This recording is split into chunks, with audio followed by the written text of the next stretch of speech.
Sí, buenas. El día de hoy, después de haber tocado algunos temas relacionados con la auditoría de la segunda parte de los pasivos que ya hemos analizado en forma enfática, en forma detallada, hoy nos toca analizar la cuenta de pasivos, en este caso pasivos no corrientes, y la cuenta de patrimonio. Importante decirles que hemos estado por partida específica en virtud de que los estados financieros, para analizarlos integralmente, tendríamos que juntar los 3 cursos de auditoría, 1, 2 y 3, y en virtud de que tenemos que ir con el detalle debido en cada una de las cuentas, pues lo estamos haciendo en forma específica. Para el curso de auditoría 3, después de haber visto el pasivo corriente, el pasivo a corto plazo, nos queda como tarea el día de hoy analizar lo que se constituye como pasivos a largo plazo, pasivos no corrientes, que realmente es el nombre técnico que se le da en el estado de situación financiera. Por eso tenemos ahí en pantalla el tema para el día de hoy, que es pasivo no corriente y patrimonio. Importante decirles también a ustedes que esta cuenta tiene riesgos como todas las cuentas. Esta cuenta igual se audita mediante sistemas de control interno, igual que las demás cuentas. No tiene nada en particular si la estructura de control interno tiene o no una particularidad distinta a las demás cuentas. Es decir, la estructura de control interno viene siendo la misma en sus 5 componentes que establece la NIA 315 y la NIA 330. Y la estructura de riesgos, pues son riesgos igual, riesgos técnicos que se traducen en riesgos reales para la cuenta de pasivo, cosa que vamos a ir viendo en la medida que vamos avanzando con la presentación. Primero tenemos que enfocar qué es la definición de pasivo no corriente. El pasivo no corriente es aquel que mantiene la empresa en el largo plazo, pero para nosotros ubiquémonos primero en el largo plazo. ¿Qué significa para un contador público, para un auditor de largo plazo? Bueno, bien saben ustedes que no es igual un largo plazo o un corto plazo para un economista que para un contador público, y tampoco para otras ramas de las ciencias. Lo cierto del caso es que para nosotros los contadores públicos, para los auditores, definimos largo plazo como aquel periodo que sobrepase el año contable. Este año contable dado desde el 1 de octubre hasta el 30 de septiembre del siguiente año, o bien del 1 de enero al 31 de diciembre del año en curso. Eso significa que todos aquellos pasivos que no se paguen y no se cancelen durante ese periodo lo vamos a considerar como un pasivo no corriente o un pasivo a largo plazo. Si lo vemos en pantalla, ustedes podrán analizar la definición técnica de pasivo de esta forma. Pasivo no corriente son aquellos que requieren más de un periodo contable para ser cancelados. Generalmente se les llama pasivos a largo plazo precisamente porque transcurre un año.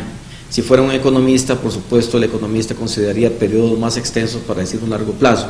Usualmente los economistas pensarían en más de 4 años, porque ellos consideran el largo plazo un periodo similar o más que el establecido para un periodo de gobernación, para un periodo de gestión de gobierno.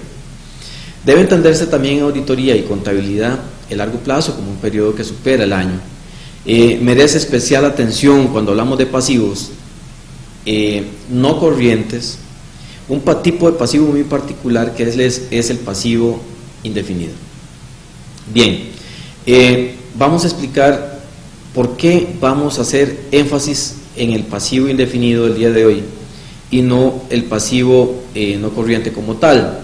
¿Por qué? Porque todos hemos tratado en alguna oportunidad el pasivo a largo plazo como aquellas deudas que superan ese año y las hemos atendido de una u otra forma con proveedores.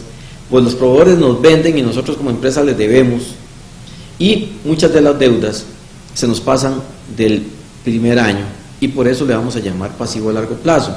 Pero lo que pasa es que el pasivo indefinido tiene una connotación distinta, empezando porque este pasivo es tratado en la norma internacional de contabilidad número 37. Este pasivo indefinido lo podemos llamar como aquel pasivo que tiene muchísima incertidumbre de ser cancelado o no cancelado. Es un pasivo que tiene una particularidad que se hace difícil de auditar. ¿Por qué se hace difícil de auditar? Porque si hablamos de un pasivo no corriente común, quizá el riesgo que más se nos puede presentar es la fluctuación. La fluctuación porque si adquirimos un crédito y al pagarlo tenemos que pagar intereses. Y esos intereses se nos puede disparar dependiendo del tratamiento que le estemos dando, dependiendo de la tasa que se fija, dependiendo de los niveles de inflación. Entonces se vuelve a constituir en un riesgo bastante manejable, hablando de pasivo no corriente. Pero cuando hablamos de pasivo indefinido, o pasivo contingente,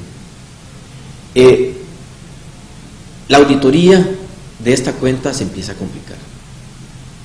Y podemos decir que la auditoría se empieza a complicar porque la connotación de un pasivo indefinido tiene un grado altamente dudoso en cuanto a la incertidumbre de pago o no. Cuando hablamos de un pasivo indefinido tenemos que hablar, ¿se paga o no se paga? Yo como empresa tengo que pagar un pasivo indefinido, yo como empresa tengo que pagar un pasivo contingente. Bueno, justamente hoy vamos a detallar el tema de la NIC 37 que trata sobre pasivos no corrientes, justamente y pensando en el pasivo indefinido. Seguimos entonces viendo la constitución de los pasivos.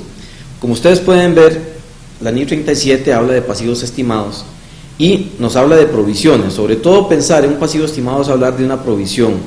Tenemos provisiones sobre derechos laborales, tenemos provisiones sobre contratos onerosos, tenemos provisiones para restauraciones, provisiones para costos de operación, provisiones para el pago de garantías.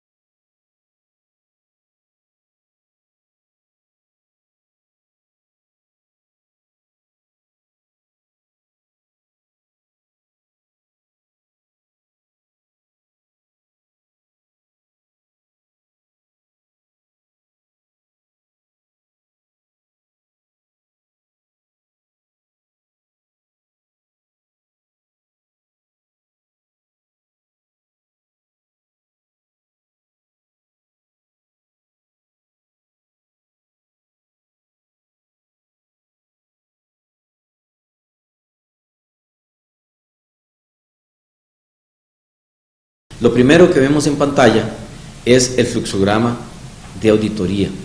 ¿Qué es el fluxograma de auditoría? Ver cómo se genera el pasivo, ver cómo se genera el pasivo estimado, por qué se genera, qué generó el conflicto, qué generó el litigio. Por eso tenemos que pedir tanto confirmaciones externas, que es la NIA 505, y hacer procedimientos analíticos, que es la NIA 520, para que realmente podamos comprobar por qué se generó el litigio, por qué se generó este pasivo contingente, este pasivo estimado. Por eso es que dentro del contenido del programa acompañan a estas cuentas la NIA 505, confirmaciones externas, y también acompañan a esta NIA, a este tema, la NIA 520, que son procedimientos analíticos. Confirmaciones externas, ¿por qué? Porque nosotros como auditores debemos de pedirle justamente a los proveedores o a la persona que se le adeude el monto que está contenido en el litigio. Explico de una forma. Si son terceros que tienen una relación empresarial y son removidos de sus puestos, probablemente van a poner una demanda laboral. Esa demanda laboral yo tengo que ver como un pasivo estimado, un pasivo contingente, porque definitivamente yo como empresa no sé en qué momento voy a ir a pagar o tengo que pagar ese litigio. ¿Por qué pensar en una provisión? Porque dependiendo de cómo se resuelva en los tribunales ese litigio, puede ser que se falle, se emita una sentencia en mi favor o en mi contra. Si se emite en mi contra, ya yo tengo la provisión hecha para responder por ese pasivo. Si no tengo la provisión hecha, pues definitivamente tendré que ver cómo hago para pagar, porque recuerden ustedes que las sentencias generan jurisprudencia, y como jurisprudencia ya nuestra jurisdicción se ha pronunciado en reiteradas ocasiones de que por ser sentencias como jurisprudencia tienen que ser vinculantes y obligatorios el pago. Definitivamente el tratamiento que se le tiene que dar a esta cuenta es un tratamiento especial por confirmaciones. Se le piden confirmaciones a los terceros, ¿verdad? Se le piden confirmaciones a los tribunales, a los juzgados que estén tratando el tema, para poder lograr determinar cuál es la cuantía del monto para establecer la provisión. Nosotros como contadores públicos tenemos que asesorar a la empresa, decir, ustedes tienen que provisionar el 100% del monto demandado. No podemos hablar de que vamos a provisionar el 50%, no podemos hablar de que vamos a provisionar el 20%, no podemos hablar de que vamos a provisionar una suma menor que el 100%, porque usualmente se pasa distintas etapas jurisdiccionales para resolver un litigio, un pasivo de este tipo. Se pasa por una primera etapa, que es la etapa de primera instancia a nivel de juzgados laborales, en el ejemplo que estoy poniendo. Se pasa por una segunda etapa que llamamos segunda instancia, y es a nivel de tribunal, donde también se emite una sentencia, que puede ratificar la sentencia de primera instancia o puede definitivamente devolver o rechazar o anular la sentencia emitida en primera instancia. Y tenemos una tercera instancia, que es los niveles de sala. Si es un problema laboral, en este caso correspondería a la sala segunda resolverlo. Y definitivamente, desde el punto de vista de auditoría, tenemos que considerar la evolución de ese proceso, de ese litigio. ¿Y cómo consideramos o cómo vamos a analizar? Los contadores públicos tenemos la exigencia de ser también abogados. Pues diríamos que no. Diríamos que nos valemos de una norma internacional de auditoría, que es la NIA 620, que es criterio de expertos. ¿Quiénes son los expertos en este caso? Los expertos en este caso son los abogados. Los abogados de la empresa son quienes tienen que decirnos a nosotros cuánto ha evolucionado el litigio, cuánto ha evolucionado el pasivo, y si tenemos que la seguridad o la certeza absoluta de que esa provisión se convierta en un pago. Bien, siguiendo con el esquema, después de establecer el fluxograma, como ustedes pueden ver en pantalla, como primer punto, hacer ese fluxograma es interesantísimo, porque podemos en ese fluxograma determinar los riesgos asociados a la cuenta. Ya ustedes bien saben que el fluxograma es un diagrama de flujo que está determinado desde el momento en que se origina en la cuenta hasta el momento en que se termina de pagar ese pasivo. Ese es el fluxograma. ¿Por dónde pasa el pasivo y cómo es que lo tenemos en la empresa? Todo listo. Incluso existen hasta software especiales para realizar un fluxograma. El Visio es un buen software recomendado para elaborar un fluxograma. Después de elaborar este fluxograma, se realiza una lista preliminar de riesgos. Esa lista preliminar de riesgos van desde riesgos de intereses, van desde riesgos de pérdida de litigio, van desde riesgos de tiempo transcurrido en el litigio, van desde riesgos en morosidad judicial, cuánto tiene que esperar la empresa para que se resuelva el litigio. Eso se constituye en riesgos. Son riesgos preliminares que tenemos que plantearnos para esta cuenta de pasivos indefinidos o pasivos contingentes. Luego definimos el programa de auditoría. El programa de auditoría conserva el mismo machote que todos los programas para todas las partidas específicas contenidas en el estado de situación financiera. Este programa se origina con un origen, la reiteración, pero así es. El origen es el primer punto de este programa. ¿Por qué? Porque este origen revela que existe un contrato de trabajo con la empresa. ¿Cuál es el contrato de trabajo? Mi relación contractual con la empresa que está contratando mis servicios profesionales como contador público. Ese es el origen. El origen va a establecer que yo tengo una relación contractual, una relación laboral con la empresa que contrata mis servicios para que le audite la cuenta de pasivos estimados o pasivos indefinidos. Entonces, nosotros tenemos que plantear ese origen diciendo, con el contrato número tal, nos hacemos el cargo de asumir una responsabilidad de realizar una cuenta a la cuenta de pasivos estimados. Ese es el origen del trabajo. El objetivo general tenemos que plantearlo siempre, porque ese objetivo general tiene 4 componentes. Tiene el qué, tiene el cuándo, tiene el cómo y tiene el para qué. 4 elementos necesarios en un objetivo general. ¿Por qué el qué? ¿Qué sería el qué? Realizar o desarrollar una auditoría de la cuenta de pasivos no corrientes. ¿Cuándo? Para el periodo contable 2011, para el periodo contable 2012. ¿Cómo? Mediante la aplicación de pruebas de cumplimiento, pruebas sustantivas y procedimientos analíticos. ¿Para qué? Con la finalidad de dar una opinión acerca de la razonabilidad de las cifras presentadas en los estados financieros, de conformidad con la normativa contable y de auditoría vigentes. Son 4 preguntas que tenemos que plantearnos en un objetivo general: el qué, el cuándo, el cómo y el para qué.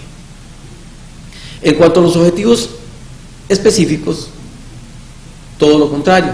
Los objetivos específicos van a responder al objetivo general y nada más van a responder al qué.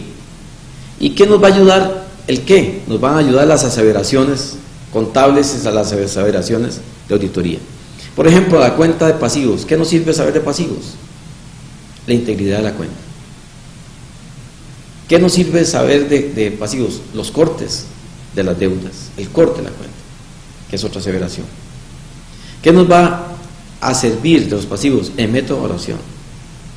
¿Qué nos va a servir de los pasivos? La presentación y revelación. Son aseveraciones que tienen que plantearse como objetivos específicos. La presentación de los pasivos, por si se requiere una reclasificación o ajustes. La revelación misma, si está esa provisión hecha para un pasivo indefinido, si no está hecha. El corte, porque no sabemos, mediante la cédula de antigüedad de saldos, cuánto tiempo tenemos para pagar. Definitivamente esos vienen siendo los objetivos específicos. Si, como vemos en pantalla, un punto importantísimo del programa de trabajo es el alcance. El alcance nos viene a definir el periodo que estamos evaluando y nos viene a definir también lo que nosotros vamos a analizar durante el periodo que estamos haciendo análisis o trabajo de campo en la empresa. Estamos partiendo de que este trabajo que estamos realizando, lo estamos realizando como auditores independientes. Entonces vamos a estar en la empresa durante un tiempo determinado y analizando un periodo dado. Este alcance puede ser que nos establezca limitaciones desde el inicio, entonces ponemos otro renglón de limitaciones. ¿Cuál podría ser una limitación? Una limitación potencial podría ser de que el sistema contable no esté en forma electrónica, sino que se mantenga en forma manual. ¿Y por qué va a ser una limitación eso para nosotros? Por el tiempo que tenemos que transcurrir a hacer el análisis. Bien sabemos que un sistema electrónico contable nos favorece en cuanto a la aplicación de muestras.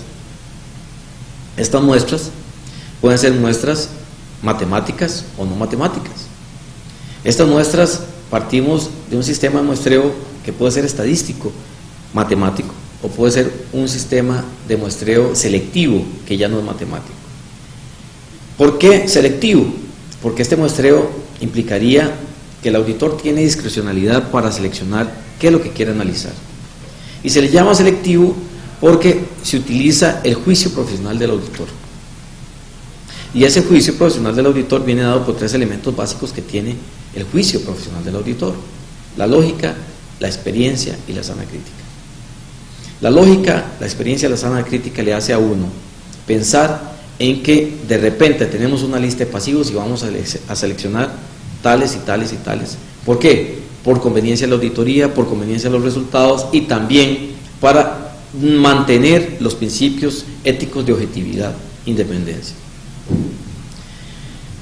Después de que nosotros hemos establecido el origen, el objetivo general, los objetivos específicos, el alcance y las limitaciones, tenemos que definir los recursos con que vamos a emplear para desarrollar este trabajo. Esos recursos vienen dados por factor humano y factor técnico y factor tecnológico. Este factor humano son las horas hombre que ocupamos, las horas auditor. Este factor técnico, factor tecnológico, tiene que ser el equipo de cómputo, las máquinas, las calculadoras que vamos a ocupar para desarrollar este trabajo. Y por supuesto, el tiempo designado en que vamos a durar desarrollando el trabajo. El presupuesto de tiempo, que también se plantea como un recurso independiente. Después de que hemos definido esta fase dentro del programa, tenemos que definir también los procedimientos. Los procedimientos de auditoría son procedimientos que vamos a establecer para la cuenta de pasivos definidos. Y estos procedimientos los vamos a acomodar, ojalá, en una forma estructurada por componente de control interno. Que lleve procedimientos el componente de control interno de ambiente de control. Que lleve procedimientos el componente de control interno de valoración de riesgos.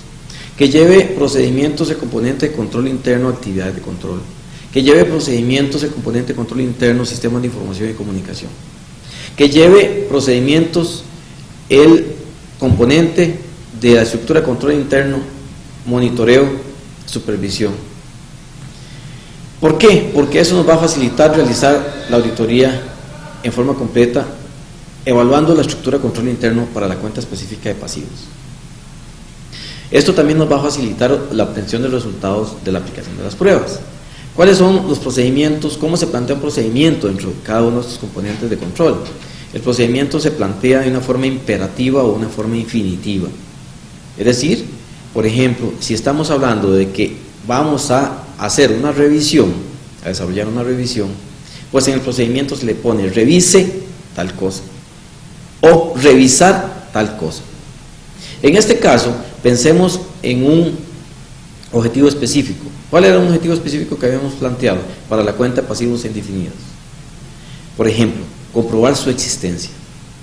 Vean que yo digo, comprobar la existencia de los pasivos indefinidos. O bien puedo decir, compruebe la existencia de los objetivos. Ahora, ¿cómo lo compruebo? Mediante una prueba de cumplimiento o una prueba sustantiva. Primero la de cumplimiento para llevar una secuencia lógica de saber si la estructura de control interno del pasivo está bien establecida o no. Y por supuesto, cuando vemos el saldo de la partida, cuando vemos el saldo, la cifra financiera, nos damos cuenta de que realmente es una prueba sustantiva. Y la interpretación que yo haga, decir que esa cuenta es riesgosa o no riesgosa, pues se me viene constituyendo en un procedimiento analítico. Y así tenemos que plantearlo dentro de la auditoría que estamos desarrollando.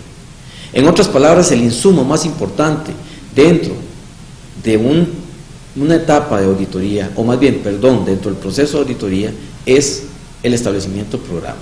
El programa es un factor clave, es un elemento necesario, diríamos, uno de los procedimientos principales al desarrollar una auditoría, este programa. Ok, siguiendo con el análisis, ya después de que hemos tenido estos procedimientos por cada uno de los 5 componentes de control que establece la NIE 315, pasamos a la recolección y ordenamiento de toda la evidencia. Esta recopilación de la evidencia mediante pruebas y procedimientos, como ya les dije, ¿cuáles son las pruebas? Las pruebas de cumplimiento y las pruebas sustantivas. Las pruebas de cumplimiento asociadas a la estructura de control interno y las pruebas sustantivas asociadas a los saldos y cifras y cálculos presentados dentro de los estados financieros. Y los procedimientos de auditoría son aquellas comparaciones y relaciones numéricas que hacemos entre las pruebas sustantivas, básicamente. Siguiendo esa secuencia, vemos en pantalla que tenemos una recopilación de la evidencia. Esa recopilación de la evidencia tenemos que realizarlo y desarrollarlo con base en la NIA 230, que es la NIA dedicada a la documentación de auditoría. Tenemos que documentar la auditoría con base en esa evidencia. ¿Qué características tiene que tener esa evidencia? Tiene que ser suficiente en cantidad, esa evidencia, tiene que ser competente en calidad. Primero, suficiente en cantidad, competente en calidad y apropiada en cuanto esa evidencia sea oportuna y pertinente. Son 3 características básicas que tiene que reunir esa evidencia para ser incorporadas como material de apoyo, como evidencia que fundamente el programa de trabajo. ¿Cuál? Suficiente en cantidad,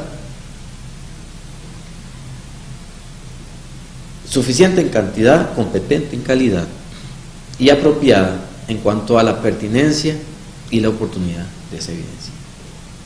Entonces, después de que hemos hecho un análisis de toda la evidencia, como vemos en pantalla y siguiendo la estructura del programa, tenemos el legajo, la documentación física y electrónica archivada para fundamentar la evidencia. Es decir, ese es el fundamento de nuestro trabajo. Tenemos un archivo pasivo y un archivo activo. Tenemos un legajo permanente, un archivo permanente y un archivo temporal. Estos legajos de información están en forma electrónica y si se fuese necesario tenemos también que documentar en forma física. Cuando tenemos toda esta documentación vamos a determinar cuáles son las inconsistencias que están presentes en la auditoría para la cuenta de pasivos. Estas inconsistencias, que también llamamos técnicamente hallazgos, son inconsistencias que van de una u otra forma a reflejarse en el dictamen de auditoría que después vamos a dejar como tema último para este curso de auditoría 3. Este dictamen nos va a reflejar dos escenarios muy distintos. Esas son las alternativas en que podemos presentar los dictámenes de auditoría por inconsistencias. ¿Qué pasa? Si encontramos dentro de esta auditoría inconsistencias, la vamos a reflejar en el dictamen mediante un dictamen modificado. Y si no encontramos inconsistencias, vamos también a reflejar lo que encontramos en un dictamen no modificado, que es lo que tradicionalmente hemos llamado en doctrina, tradicionalmente hemos llamado en la práctica el dictamen limpio, más técnicamente llamado dictamen no calificado. Cuando hablamos de un dictamen calificado es porque la calificación la hacen las salvedades que le pongamos al dictamen. Es calificado con salvedades. Otro tipo de dictamen que las empresas no prefieren es el dictamen negativo o adverso. Y tenemos otro tipo de dictamen muy particular, que es el dictamen de abstención de opinión.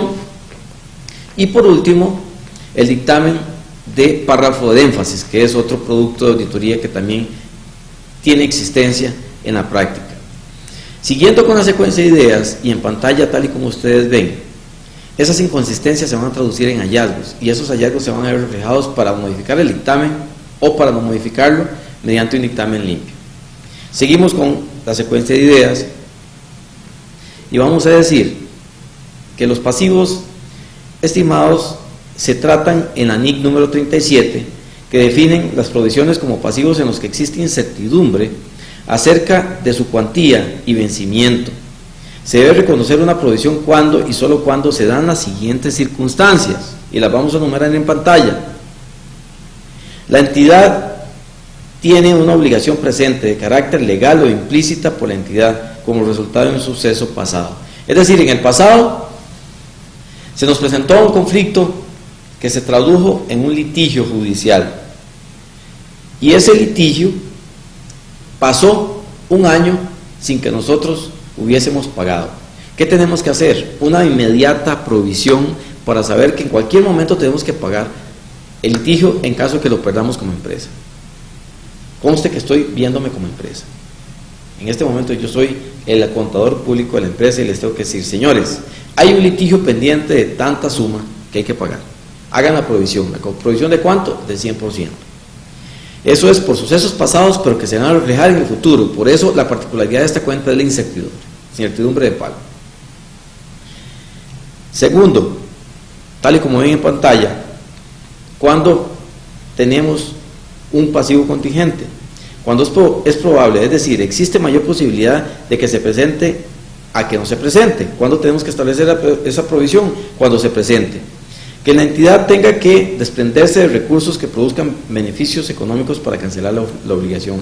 Claro, si no cancelamos esa obligación, pues el perjuicio viene siendo el cúmulo de intereses, más las costas procesales, más las costas personales que habría que pagar en los tribunales en caso de que no paguemos. Como tercer punto, cuando hacemos una provisión, tenemos que hacer provisión también, tal y como ustedes lo ven como punto tercero ahí, cuando se puede estimar de manera fiable el importe de la deuda correspondiente. En la norma se hace notar que solo en casos extremadamente raros no es posible la estimación de la cuantía de la deuda. Por supuesto, a veces los trabajadores en una demanda laboral llegan al juzgado y no ponen una suma porque creen que el daño moral sufrido no está cuantificado todavía.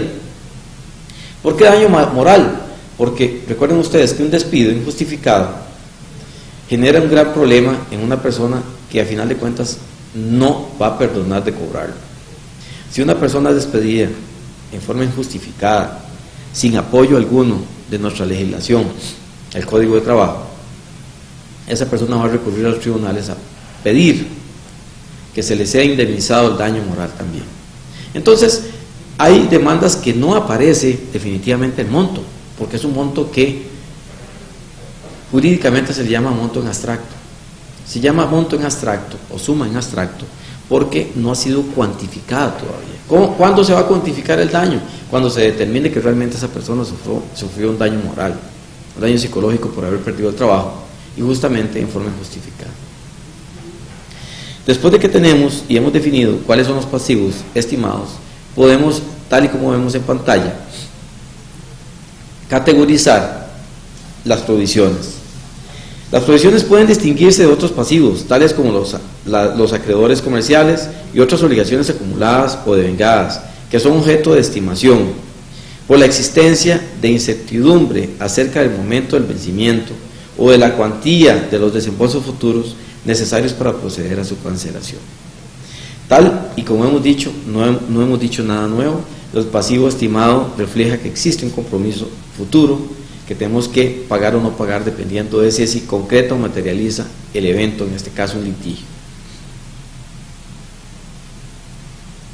Tenemos también que las obligaciones acumuladas o devengadas son cuentas a pagar por el suministro o recepción de bienes o servicios que no han sido pagados, por eso son pasivos, porque no han sido pagados, facturados o acordados formalmente por el proveedor, e incluyen las partidas que se deben a los empleados, por ejemplo, a causa de partes proporcionales de las vacaciones retribuidas acumuladas hasta el momento del cierre.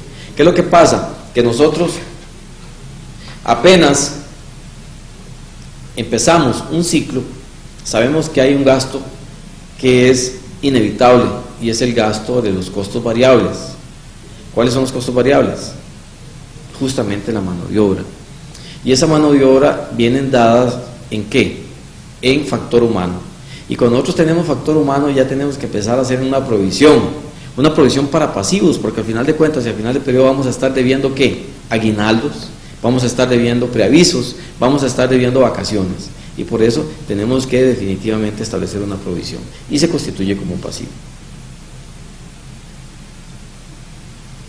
Algunos ejemplos de pasivos estimados son los siguientes, o más bien características de estos pasivos, que es un contrato oneroso.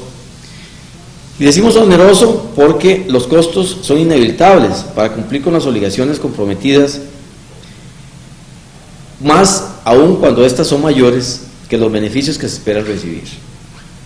Por eso decimos que es un contrato oneroso. También decimos que las reestructuraciones las podemos considerar como pasivos estimados. ¿Por qué las reestructuraciones? Por lo siguiente, porque implican una venta o una liquidación de una línea de actividad, porque implican una cláusula de una filial de la empresa en un país o región. Todo esto implica problemas legales y al implicar problemas legales viene siendo un pasivo estimado. Cambios en la estructura de la organización, como eliminación de un nivel o escala de la alta administración, también es un pasivo estimado. Reorganizaciones que tienen un efecto significativo sobre la naturaleza y enfoque de las actividades de la empresa. Por supuesto que también lo vamos a considerar como un pasivo estimado. Y por último, el más común de todos, el o la obligación laboral, obligación legal. Lo que hemos dicho, litigio, desde el punto de vista jurídico, desde el punto de vista de las jurisdicciones de este país. Vean ustedes que hemos hablado de un litigio laboral, puede presentarse un litigio civil, puede presentarse incluso, cuando se trata de fraude, un litigio penal. Porque definitivamente cuando no se administran bien los pasivos, puede ser que se esté cometiendo un fraude a nivel de pasivos y esto se tenga que denunciar mediante un proceso legal, en este caso con una orientación de tipo penal.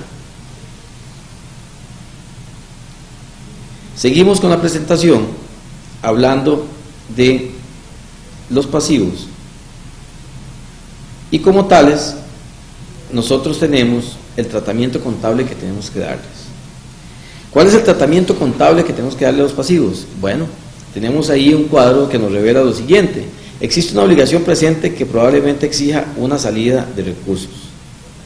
Entonces, en ese caso se procede a reconocer una provisión. Se exige revelar la información completamente sobre la provisión. ¿Ok? También existe una obligación posible o alguna obligación presente que no puede que puede o no existir alguna salida de recursos. En este caso no se reconoce la provisión, se exige revelar la información completamente sobre el pasivo contingente. Y por último tenemos otra situación, que es que existe una obligación posible o una obligación presente en la que se considera remota la posibilidad de salida de recursos. En este caso no se reconoce la provisión, no se exige revelar la información de la que decimos nosotros que es información complementaria. Seguidamente, después de haber analizado la cuenta de pasivos, nos vamos a pasar a analizar la cuenta de capital contable. Estimadas y estimados estudiantes, cuando nosotros hablamos de pasivo y que estamos hablando de capital, ustedes bien saben que son las únicas dos formas de financiamiento. Entonces, por eso es que cuando escuchamos hablar pasivo y patrimonio, decimos son decisiones de financiamiento. Pero cuando hablamos de activos, decimos son decisiones de inversión. Bueno, ¿por qué? Porque la cuenta de activo, para tenerla se requiere una inversión. Y para tener desde el activo más líquido, que es el efectivo, hasta propiedad, planta y equipo, que es el menos líquido, se requiere hacer inversiones. Y por eso le llamamos decisiones de inversión. Cuando hablamos de pasivo o hablamos de capital, hablamos de decisiones ya no de inversión, sino de financiamiento. ¿Por qué? Porque yo tengo dos formas de financiar la existencia de ese activo, de esos recursos. ¿Cómo? Mediante endeudamiento pasivo o mediante aporte de los socios, capital. Mediante el endeudamiento, pasivos, o mediante el aporte de los socios, en este caso, patrimonio. Entonces, vamos a iniciar también la secuencia de ideas de la cuenta capital, tal y como ustedes la pueden ver también en pantalla, para decir qué es capital contable. Bueno, el capital contable está constituido de muchas cosas, y justamente de los factores o elementos que constituyen capital contable se los reflejo la mayor parte de ellos en pantalla. Dice, ¿cómo está constituido el capital contable? Mediante acciones comunes, mediante acciones preferentes, mediante acciones de capital. ¿Cómo está constituido? Mediante reserva legal. ¿Qué más constituye el capital contable? Reserva para fines específicos. Por ejemplo, el superávit por revaluación. Por ejemplo, las plusvalías y minusvalías. Por ejemplo, las correcciones de errores. Y por ejemplo, cambios en las políticas contables. ¿Qué también forma parte de capital? Las utilidades o pérdidas acumuladas, que también son parte importantísima de el capital contable o patrimonio, porque al final de cuentas ustedes verán que uno de los riesgos más comunes para esta cuenta es el análisis de ¿qué? De la entrega de dividendos. Justamente la entrega de dividendos hace poner en riesgo la integridad de esta cuenta de capital. Bueno, al igual que la cuenta de pasivos, por eso les dije que el machote programa sigue siendo el único. Lo vemos también en pantalla con los mismos elementos. El fluxograma, en este caso para la cuenta de capital contable. La lista preliminar de riesgos, importantísima esa lista preliminar de riesgos para el capital contable, que ahora vamos a ver algunos de ellos, de estos riesgos, porque definitivamente tenemos que verlos como tales en virtud de poder entender dónde tenemos que aplicar más pruebas, dónde tenemos que aplicar o analizar más la estructura de control interna para poder determinar dónde es que se presentan estos riesgos. El programa de auditoría, con su origen, con su objetivo general, con objetivos específicos de una cuenta específica, en este caso patrimonio, el alcance, las limitaciones, los recursos y el tiempo asignado, los procedimientos de acuerdo a los 5 componentes de control interno, las pruebas y procedimientos de auditoría, la documentación física y electrónica archivada en legajos y por último las inconsistencias contables de auditoría, sin dejar de lado el dictamen ya sea modificado o no modificado. Continuamos. Riesgos de los pasivos estimados. Primero los riesgos de los pasivos y ahora vamos a ver los riesgos del capital. Uno de los riesgos es la sobrevaluación de activos o ingresos. Otro de los riesgos de los pasivos estimados es la sobrevaluación de las obligaciones y pagos. Otro de los riesgos es creación de provisiones excesivas o crear provisiones cuando no exista una deuda. Errores en la aplicación de intereses o tasas de descuento. Por supuesto, siempre va a ser tema polémico el pago de intereses en los créditos, sobre todo entre aquellos que sean más grandes. Y por supuesto, atendiendo la NIA número 240, que sería fraude financiero a través de los pasivos estimados. ¿Cuál es otro riesgo importantísimo en una auditoría de pasivos? La sobreestimación de pasivos. ¿Por qué? Porque de repente yo me puedo poner de acuerdo con un proveedor para sobreestimar una factura y al final de cuentas quien paga es la empresa.